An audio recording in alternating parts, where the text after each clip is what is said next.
Yeah, I'm Andy. I'm with Occupy Chicago's Labor Committee. And we were just talking about you know, your path. You're from the South. Yeah, from South Carolina, Columbia, South Carolina, originally. What in your background you know, inspired you to come out to Chicago and become one of the pivotal people in Occupy? Well, I mean, I've been in Chicago for about 8 years now. I came up here for graduate school at DePaul University of Philosophy. In philosophy? Yeah. Well, who are some of your favorite philosophers? Who do you aspire to? Yeah, I mean, so my dissertation was on Immanuel Kant and Sigmund Freud, but the topic that interests me most is the concept of ideology and ideology critique. Ah, yeah. Well, this is an excellent topic to get into Occupy.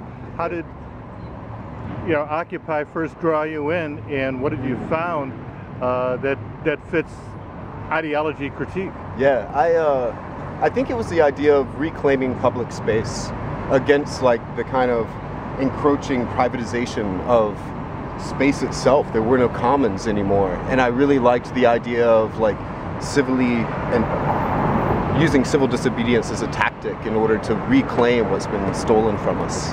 And so yeah, I don't know, man. I think that Chicago as a venue was interesting, especially back in the fall, because you know, Rahm Emanuel, unlike many of the other mayors, took a very kind of kit gloves approach, but like chose to you know, enforce the curfews, right? And so like we could do these things, you know, except 24 hours. And so there was still this kind of like iron fist about actually reclaiming while still pretending as though we could, right? And of course, you know, back at Jackson and LaSalle, the constant harassment of like minor code violations of keeping us moving and stealing our food cart and all of this stuff. So I think that Chicago as a venue is really interesting, especially with Rahm Emanuel at the helm right now, because he's a really smart politico, man. Is it not open till 4? So 2 times Occupy tried to establish a tent city in Millennium Park, and I think Millennium Park is significant because this is a commercialization of the public commons to begin with, as part of their entire plan. Yeah, no, I think there's a lot of reasons why Millennium Park was chosen. I mean, first off, just because there was a lot of space. Second off, because of the remnants of 1968. But also because when you look at like a map of Millennium Park, it's like, you know, the Exelon thing, the Shell thing, you know, it's just all of these things are corporatized and privatized in a certain way, you know? And so even one of our first big marches back in the fall, before we decided to take public space, we ended up coming up here to the Bean and doing a little dance party, and then trying to go up to the Shell up here and actually like have our GA at the thing over there, and they kicked us off very quickly, right? And so it kind of just performed this idea of like, it's not actually public, it's not actually for you, you know. And so and this is also interesting because your first initial contact in these sort of events are going to be with corporatized security. Yeah.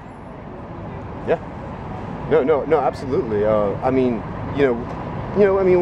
up here you have to deal with the Park Service, but back at Jackson and LaSalle, I just remember like the many different layers of like security and police apparatus, right? From the private security outside of the Bank of America, to the federal security across the way at the Fed, to organized crime units, to, you know, the regular blue and white shirts, plus the kind of these nondescript dudes in black fatigues, right? Who are also videotaping you and weren't really part of any of that, and you know, so this kind of these Blackwater types, as it were. Yeah.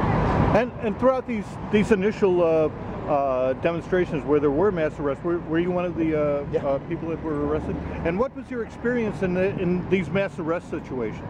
It was weird. I came late for the first arrest and was there in support, and then I was in the second round of arrest, and that was interesting because I mean there were thousands of us, and you know, we decided, you know, there was a split off, but there was also a big argument at the end of whether or not we wanted to stay in and camp or try to go and take Thompson Center instead. And it was chaotic, man. It was chaotic. You know, who was going to choose to get arrested? Were we about to get arrested? Were we going to move? And trying to make decisions and collective decisions on the fly like that, it was an interesting test. And then, you know, that was the one in which the National Nurses United set up a tent for us and got arrested with us, and so we were around the tent. I just remember having to pee really bad, sitting around singing union songs and having to pee really bad. Yeah. So, and we mentioned before that you're part of the union outreach. Mm-hmm. And how does that work in Occupy? Well, I mean, you know, it's really uneven throughout all of the Occupies. You know, so I was at Occupy the Midwest back in March to kind of gauge where the other occupations in the Midwest were and their relationship to unions, and it's very, very uneven. Chicago has really close relationships with the union, and that's a lot of the work that we've done in the Labor Committee. And, you know, we imagine it as, if we're taking up these things like, you know, corporate money and politics, right? And that plays out in terms of austerity. And where does that hit the road? I mean, it hits the road in terms of, like, you know, closing down schools, closing down clinics, closing down, and also gutting out unions and workers' power and stuff like this, very directly, right? And so I've always seen it as, like, part and parcel directly of the mission of Occupy Chicago, not to get called up in the union's bureaucratic structure and their negotiation with the bosses, but in terms of, like, agitating amongst the rank and file, and the rank and file who are already drawn to Occupy, in order to force them to push their leadership in a different direction. Yeah, which I think we see with something like the Chicago Teachers Union right now. I mean, they were doing that well before us, but, like, it's a really interesting model of, like, what can be done in a union structure. They decided to slug Rahm Emanuel first, which is rare nowadays. Yeah. All right, I'm gonna stop here.